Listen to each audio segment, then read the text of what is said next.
I'm going to show you some examples of your tessellation project.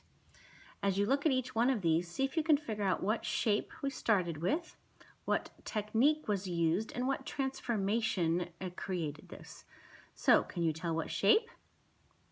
If you said a hexagon, you are correct. Do you know what kind of transformation was used?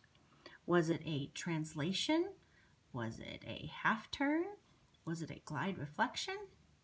This one was a translation. Notice that there is one puzzle piece with added detail and color, and it is completely surrounded by the puzzle pieces. So there's one example. There's another one.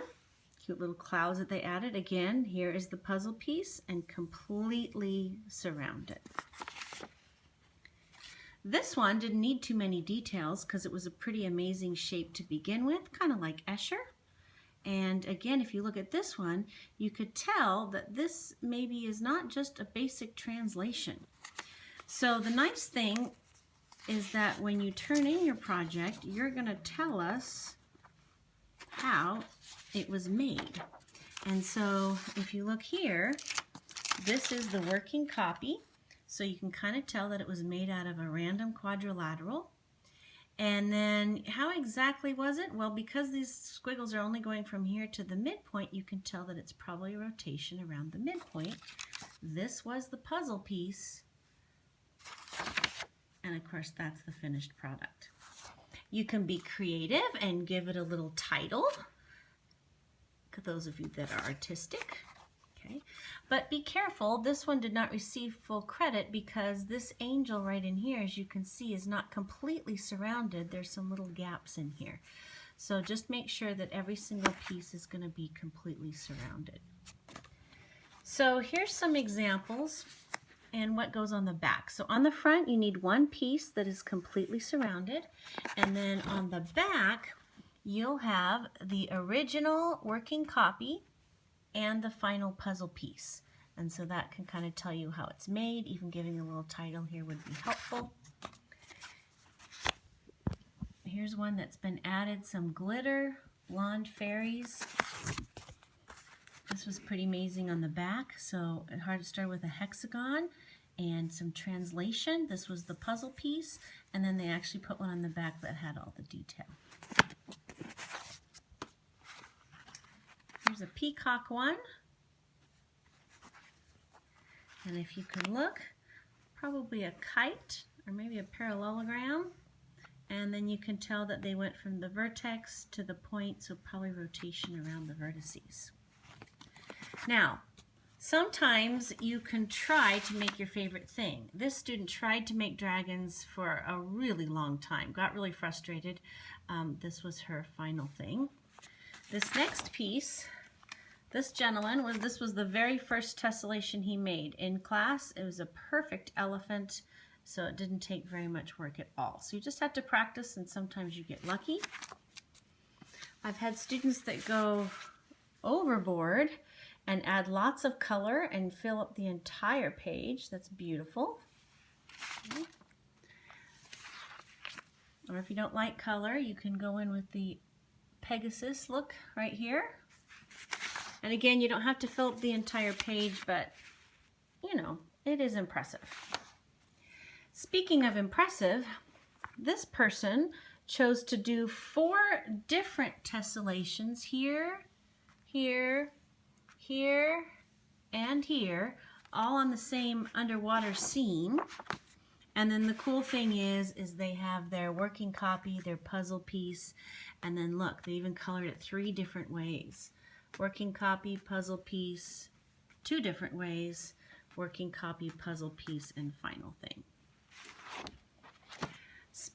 Speaking of underwater scenes, fishes are very often a common topic. Be careful. This one, of course, does not have a piece that's completely surrounded, so not that great. Ghosts seem to be a popular theme. There's one there. There's one there.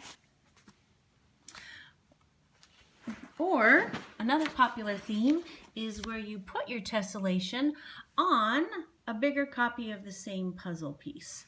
I've got one there. Here's kind of a little amoeba thing. So please make it impressive.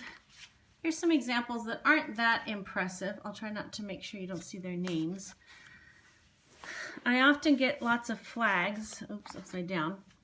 Even though that's colorful and brightly colored, you know, it's not that impressive of a shape. Same with this one. Cute idea, not that impressive. And in fact, this piece is not completely surrounded. So someone asked, show us a bad one, show us a bad one. Well, this one I think might be the worst one. Dead bears. I don't understand. But last year the class liked it so much that they tried to compete with it. This might be the worst one we got. Running dogs. So I won't show you who it is, but we got all kinds. A couple of times I've had someone try to do it on the computer, and it's worked sometimes and not other times. So for example, here's one on the computer. It fills up the entire sheet. It looks kind of nice, but it's kind of hard to see the puzzle piece. However, Ellie did this one, and I think this one turned out much better because she kind of outlined it and you could kind of see the puzzle piece. This probably would have been better to go in the back along with the name, but that worked out much better. And I've had some where it's all about the presentation. This says pirate chickens, and if you open it up, there's the pirate chicken. Okay. The reason why you might want to make this look great is that we are going to vote on them, and the winning ones per each class will get extra credit on their test. So this is your challenge. Some of you might like this one. It's a Pokédex, and if you open it up, not that impressive of a tessellation, but a very impressive presentation. And then a couple of students have gone and done more creative things. They've done some research online to find different ways of doing it. These are a bunch of kangaroos. Okay. And if you take a look over here, here's the puzzle piece. This one rotated, well, let's see. I think this one is a glide reflection. So this here did a glide reflection to get this one, and this one did a glide reflection to get this one. Okay, we know how to do that one. So that's an example of a glide reflection one. Here might be a different one. So this one here, they took a triangle, and I think on this side, they took this piece and did a half turn around the midpoint, right here.